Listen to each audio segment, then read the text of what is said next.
그 생물적 피해로 넘어가겠습니다. 생물적 피해는 뭐 동물에 의한 피해 그 있죠. 그거 뒤에 뒷부분 아까 내염성 그거 에우시라고 그랬고 약한 거 다시 한번 해보겠습니다. 약한 거 가뭄비, 낙엽송, 산나무, 소나무, 스트로브 잣나무, 은행나무, 전나무, 히말라야 시다, 가시나무, 개나리, 단풍나무, 목련, 벚나무, 양버들, 피나무. 이게 내염성에 약한 겁니다. 그래서 내염성에 약한 거 많이 나옵니다. 그 다음에 생물적 피해에서 동물에 대한 거 뭐 피해는 다 아실 것 같고, 식물에 의한 피해. 그래서 만경식물이라는 게 있죠. 식물. 만경이라는 거는 덩쿨 이렇게 감고 올라가는 걸 만경이라고 그러는데, 만경식물은 나무를 감고 올라가서 공간을 차지하고 햇빛을 차단한다. 그래서 줄기에 물과 영양분의 이동을 방해한다. 그 다음에 그 이끼하고 지유류가 있고, 그 다음에 인위적 피해로 가겠습니다. 인위적 피해는 중요하니까 잘 들어보셔야 돼요. 인위적 피해 보면 답압이 있습니다. 답압. 인간이나 장비에 의하여 표토가 다져져서 견밀화되는 토양 경화 현상을 의미합니다. 답압. 이게 다져지는 형태. 되게 답압이 심해요.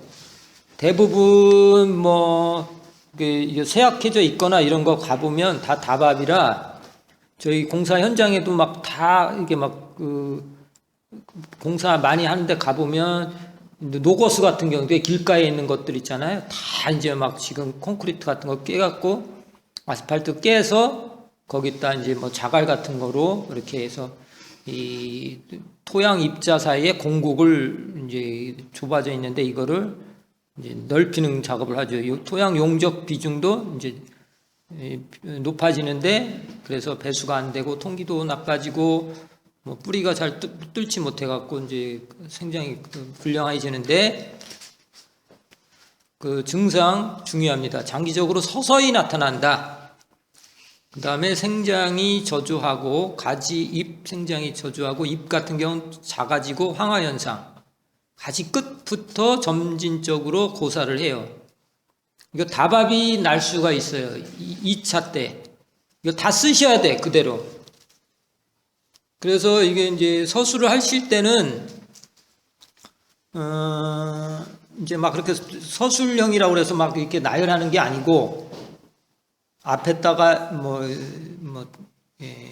증상, 뭐 이렇게 증세 이렇게 하고, 뭐 이렇게 서서히 나타남, 뭐 1번, 서서히 나타남 2번, 가지의 생장이 저조함 3번, 잎의 왜소함 및 황화 4번, 가지 끝 점진적 고사 5번, 토양의 가습 피해와 흡사하게 나타남, 뭐 이런 식으로 적어주면 돼요. 그러니까 이거를 적는 연습을 계속 하셔야 돼. 쓰시면서.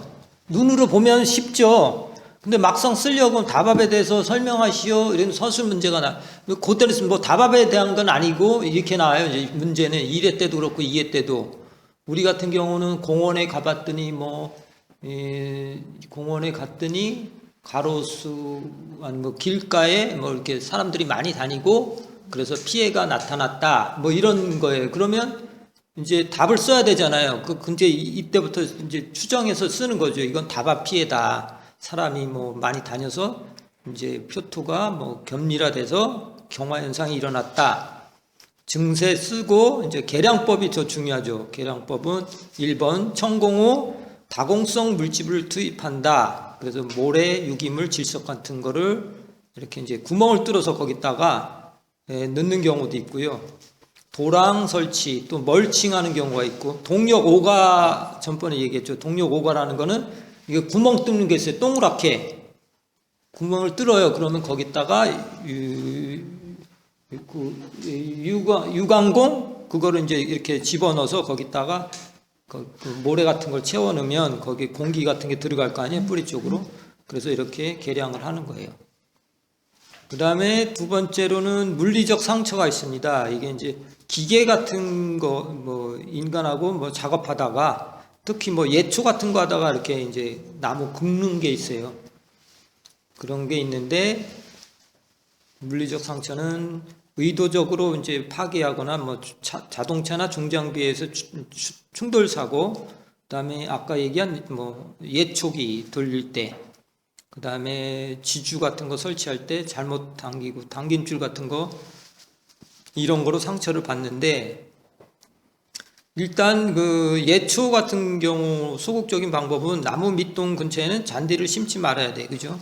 뭐 풀 깎고 널다 보니까 하다 나무한테 이제 상처를 주니까. 그다음에 적극적인 방법은 아예 나무 밑동에 플라스틱 파이프로 만든 숲이 보호대를 이제 씌워 놓으면 예초하다가 기계가 긁지 않으니까 그렇게 되고, 지하에 매설물을 설치할 때는 도랑을 위에서 굴착하지 말고 터널을 만들어 뿌리를 보호한다. 위에서부터 하지 말고 터널을 만들어서 이렇게 한다. 다음 페이지 보시면 이제 그 그림 보면은 지하 매설물 설치를 요령해 갖고 A와 같이 터널을 뚫어서 뿌리를 보호해야 하고, B와 같은 위에서 도랑을 파면 많은 뿌리가 죽게 된다. 이렇게 돼 있고, 이제 맴도는 뿌리가 있어요. 맴도는 뿌리는 온기에서 키우면은 뿌리가 더 그 온기 모양대로 이렇게 되다 보니까 막 뿌리가 막 엉키잖아요. 이제 권근 뭐이라고 맴도는 뿌리 이렇게 얘기하는데, 온기 묘목을 땅에 옮겨 심을 때 맴도는 뿌리를 제거하지 않는 경우 나타나고, 그대로 놔두면 맴도는 뿌리는 밑동을 휘감고 조여서 나무를 죽게 한다.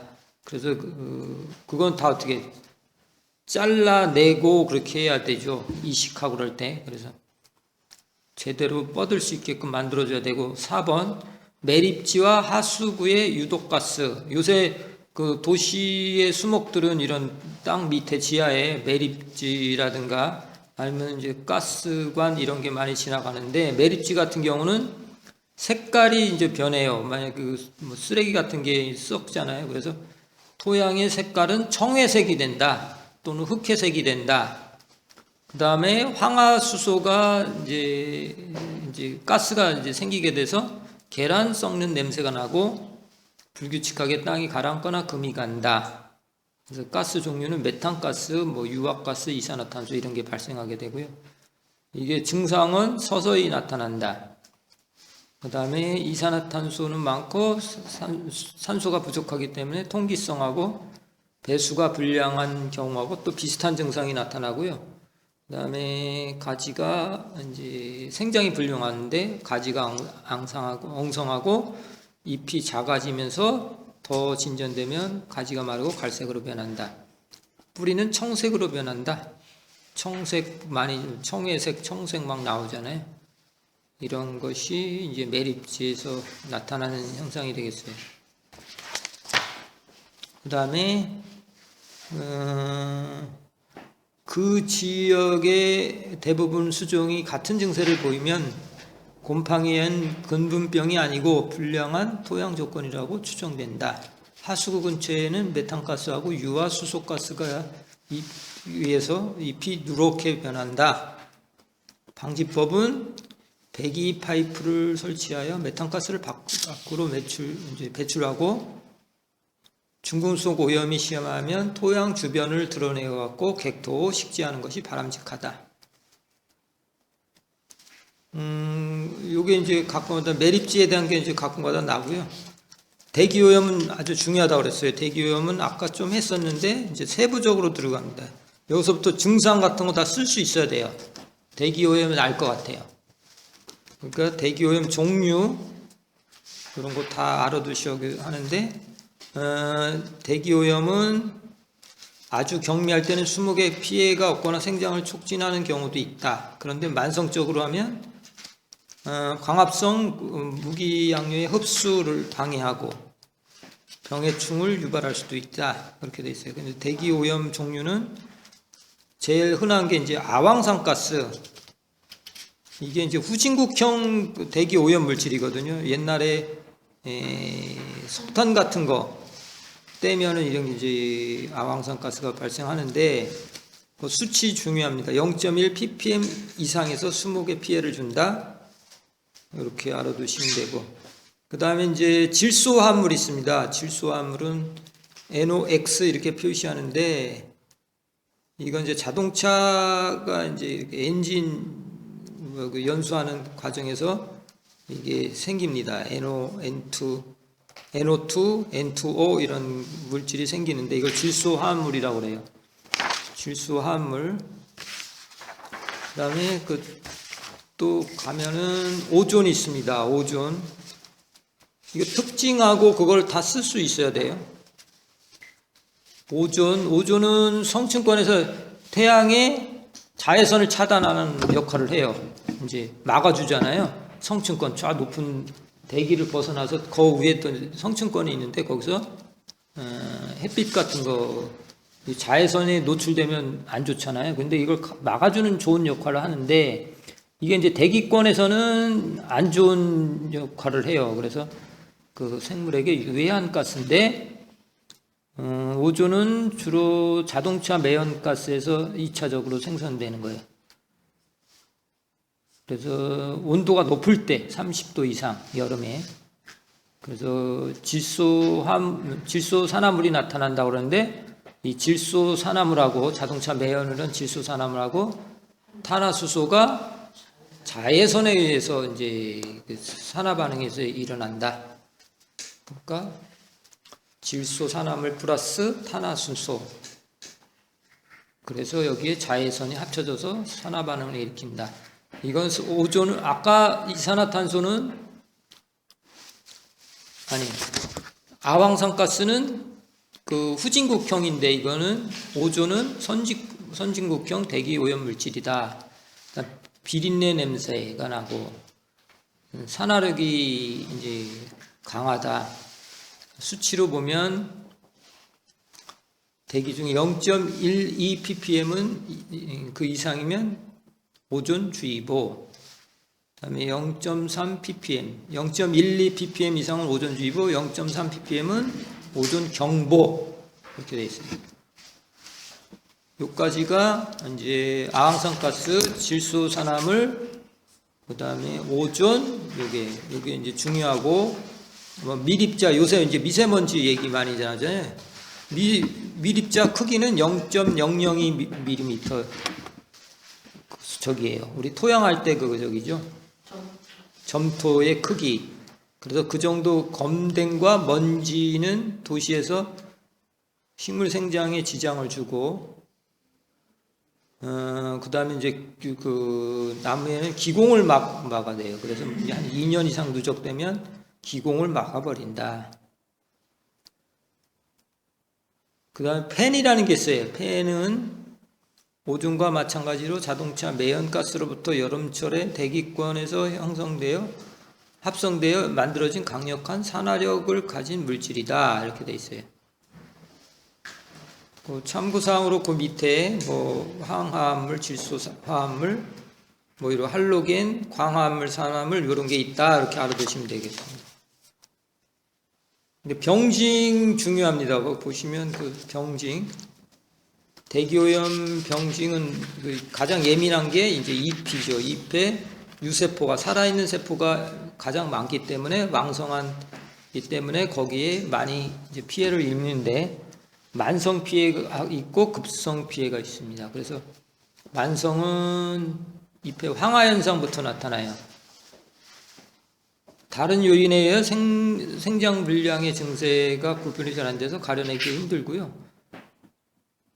천천히 나타나고, 뭐 잎이 작아지고 활력이 감소하고 연녹색을 띈다. 조기 낙엽 된다고 그랬어요, 아까. 근데 이거 조기 낙엽 특징이 작아진다, 활력 감소한다, 뭐 이런 거 알아두셔야 되고, 검댕이나 먼지는 잎의 줄기의 표면에 붙거나 기공을 막아서 광합성을 방해한다. 그래서 생장이 나빠지고 낙엽, 가지고사 등의 증상을 보이는 게 만성 피해.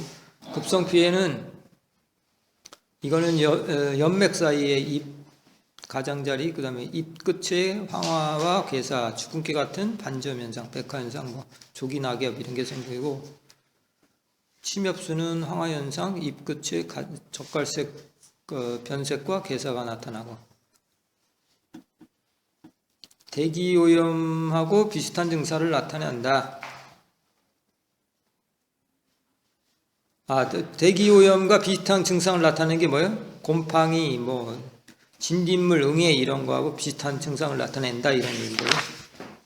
세 가지 있죠. 대기오염하고 피해가 비슷한 거, 영양결핍, 균에 의한 거, 곰팡이, 바이러스, 그다음에 진딧물, 응애 이런 거하고 대기오염하고 다 비슷하다. 세 가지가. 그러니까 네 가지가 다 비슷한 거죠.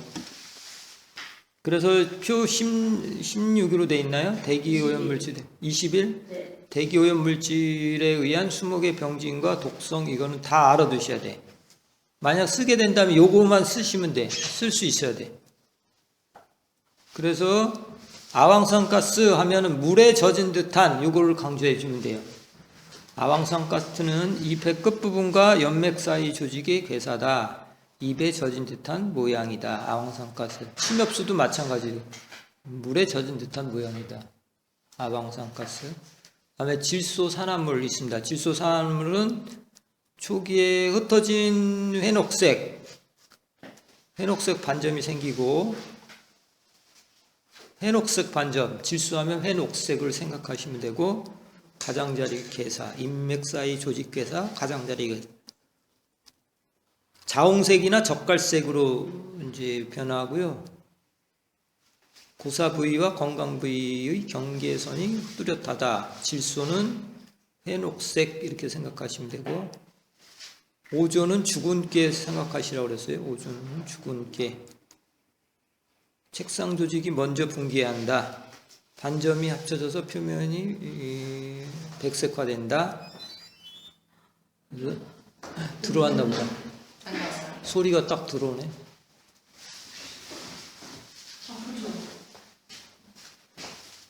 아유, 신천지가 따라가요. 분명히 좋아요. 뭐가 잘못된 거지? 우리가 스위치를 잘못 만져서. 아니 그냥 정선 뭐가 이상한 시스템 이상해서 그래.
가이드는 뭐예요, 이거요?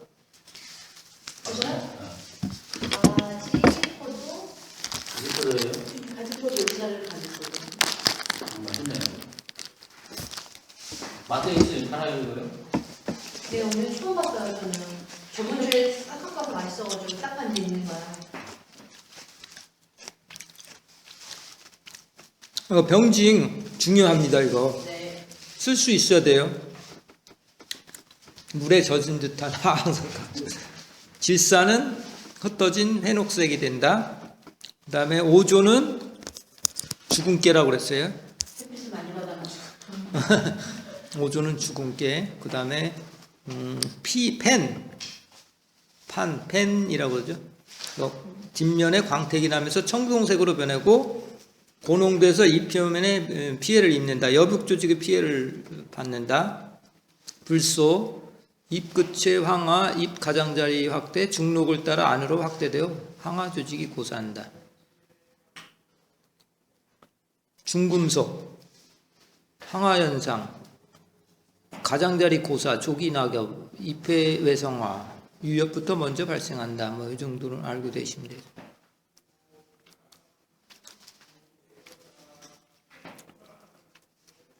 이제 보호관리법. 근데 뭐 저항 수종을 식재한다. 이제 대기오염으로 이제 써야 되겠죠. 이거 대기오염 방지를 어떻게 해야 되냐. 품종을 저항 수종을 이제 식재를 해야 되겠고, 분진과 같은 밀입자에 세척을 한다. 먼지 같은 거 씻어내야 되겠고요. 그 다음에 3번 중요합니다. 관수. 관수하면 기공이 열려갖고 대기오염에 예민해지므로 적절한 수준에서 나무에게 수분 스트레스를 주는 것이 좋다 이거죠. 너무 많이 주면 안 되고, 같은 이유로 공기 중에 관계 습도가 낮은 경우 대기오염에 대한 저항성이 증대된다. 습도가 낮은 경우에 대기오염의 저항성이 증대된다. 이 말이 중요하죠. 그래서 습도를 낮게 해서 저항성을 증대한다. 4번. 5번. 급성 대기오염 노출에 대한 조치를 물로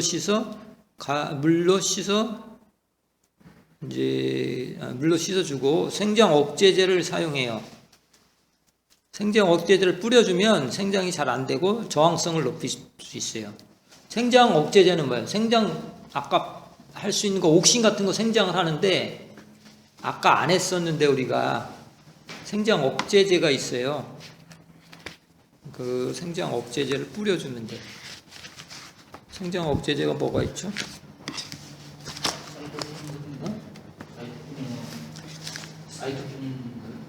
사이토킨? 사이토킨은 이제 세포 분열 촉진시키는 거죠. 그 호르몬 종류 옥신, 뭐 지베렐린, 뭐 그런 거는 저기고.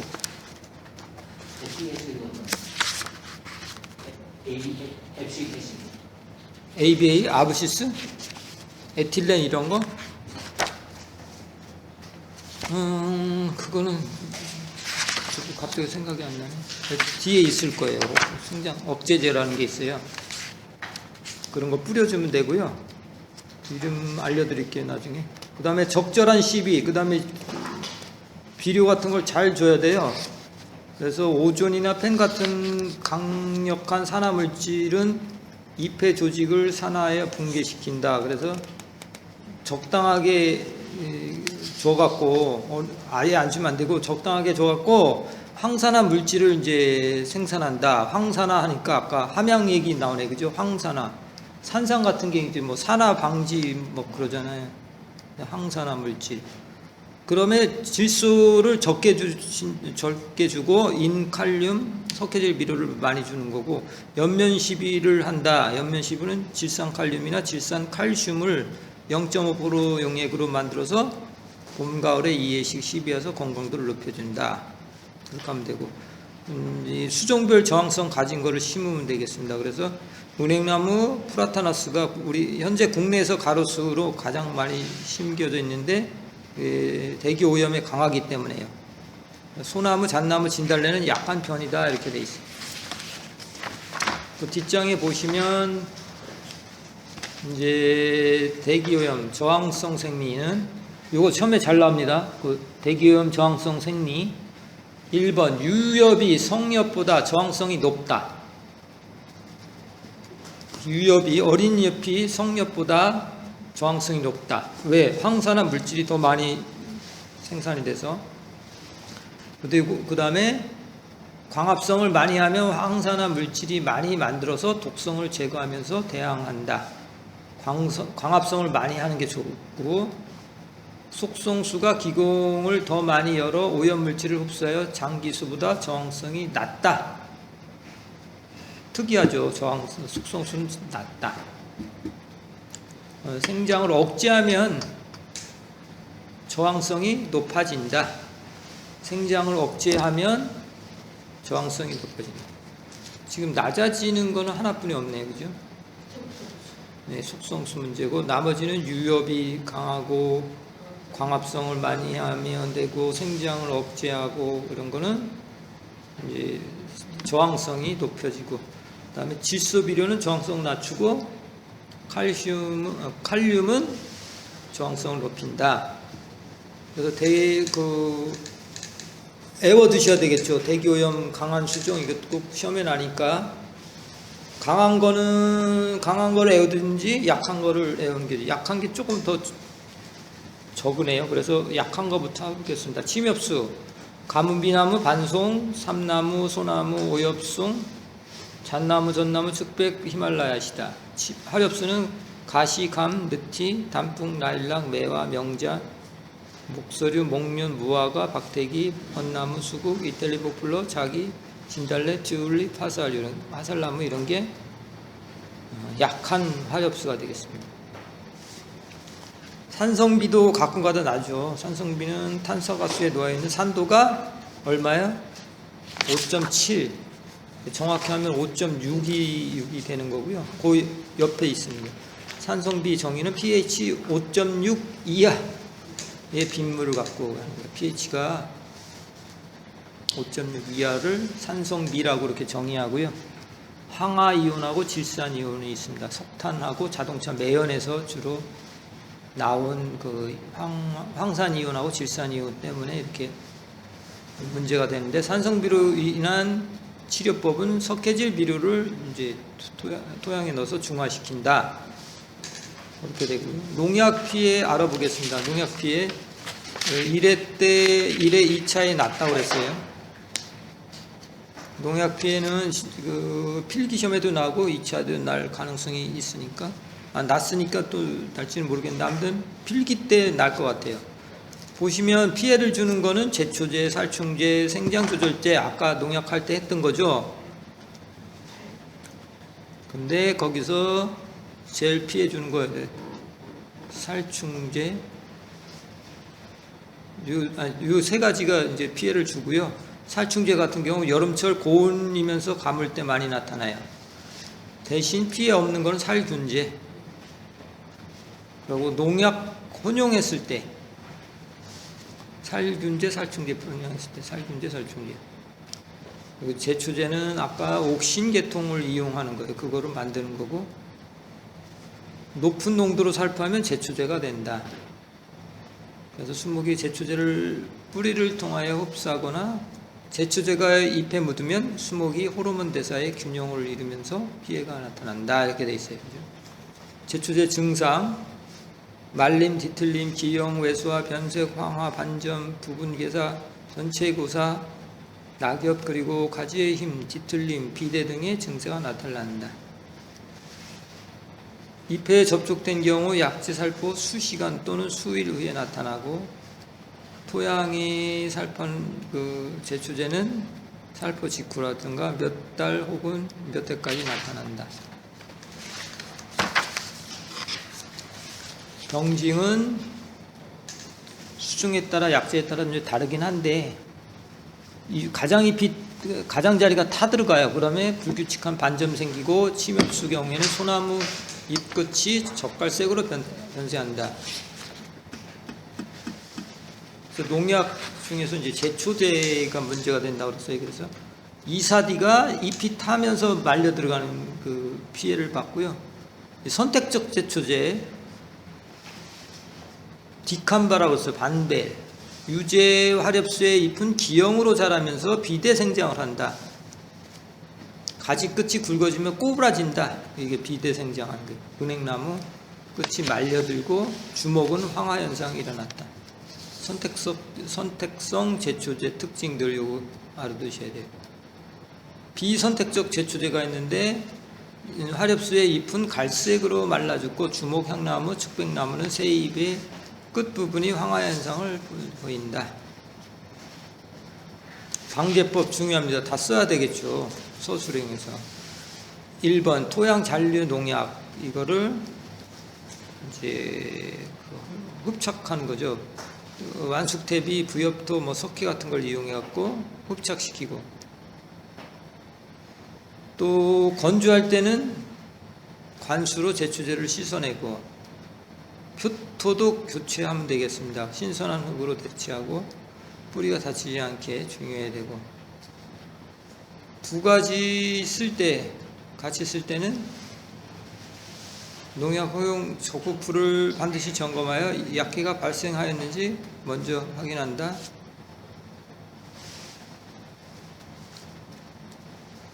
유기인계 또는 카바메이트계 농약과 알칼리성인 브로드액이나 석회황합제를 섞는 경우에 이제 약효가 없어진다. 이것도 중요합니다. 혼용 시 지켜야 될 거. 권장 농도를 지키고 안전장비 착용하고 비산하지 않도록, 날아가지 않도록 해주고, 농약 쓴 데는 이제 뭐 용기, 호수 같은 거 깨끗이 세척하면 되고요. 살균제가 있습니다. 살균제는 약해가 나타나는 경우가 있으면 주의해야 된다.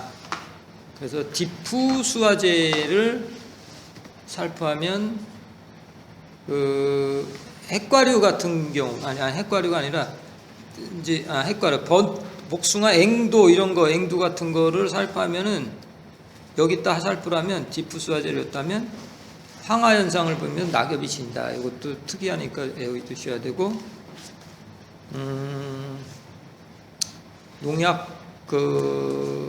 농약의 날씨하고 관계. 약재가 쉽게 수목의 조직 속으로 침투할 수 있는 상황일 경우 약해가 더 커진다. 일조량이 부족하거나 그늘에서 자라서 나무의 조직이 연약한 경우, 태풍이 지나간 직후 잎과 가지에 마찰에 의해 상처가 입을 경우가 많고, 기온이 높을 때 혹은 가뭄이 계속되어 잎에 탈수 현상이 있을 때, 바람이 강하게 불 때는 약재가 비산하여 날아가 버리는 효과가, 그래서 효과가 작아지고, 살포한 직후 비가 오면 약재가 희석되면서 씻겨 내려간다. 이상적인 약재 살포 적기. 바람이 적고 갯날, 오전, 늦은 오후 이때 뿌려주는 게 좋다. 아우 졸려.